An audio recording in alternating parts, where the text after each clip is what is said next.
بسم اللہ الرحمن الرحیم۔ صرف 5 منٹ کا مدرسہ قرآن و حدیث کی روشنی میں 237واں دن 27 شعبان المعظم۔ نمبر 1، اسلامی تاریخ۔ حضرت حلیمہ سعدیہ رضی اللہ عنہا۔ حضرت حلیمہ سعدیہ رضی اللہ عنہا عبداللہ بن حارث کی بیٹی اور حارث بن عبدالعزیٰ کی بیوی تھی۔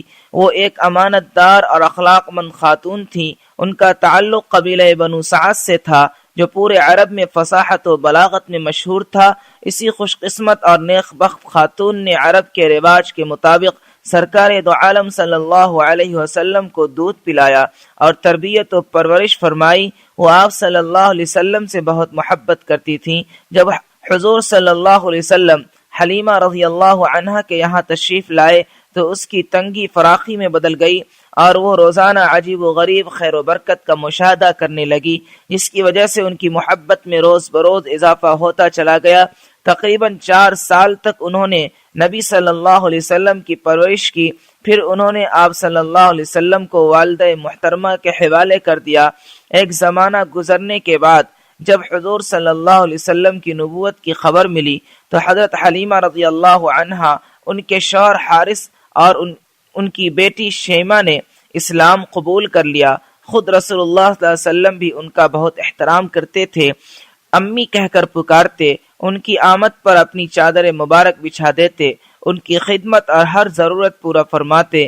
حضرت حلیمہ رضی اللہ عنہا ہجرت کر کے مدینہ منورہ تشریف لے گئیں اور وہیں وفات پا کر جنت البقیع میں دفن ہوئیں۔ نمبر 2، اللہ کی قدرت۔ جڑی بوٹیاں۔ اللہ تعالیٰ نے زمین پر مختلف قسم کے پیڑ پودے اگائے۔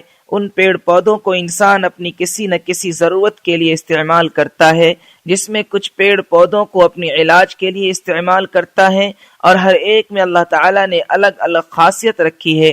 کوئی بخار میں مفید ہے، کوئی نزلے میں مفید ہے تو کوئی کھانسی میں مفید ہے۔ ذرا غور کیجئے کہ ان مختلف جڑی بوٹیوں میں بیماریوں سے شفا کس نے رکھی ہے؟ یقیناً وہ اللہ ہی کی ذات ہے جس نے پیڑ پودوں میں بیماریوں کی شفا رکھی ہے۔ نمبر 3، ایک فرض کے بارے میں، بے نمازی کا اسلام میں کوئی حصہ نہیں۔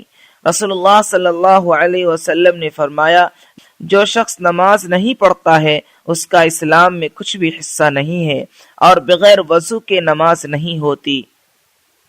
نمبر 4، ایک سنت کے بارے میں، مسلمان بھائی سے گلے ملنا۔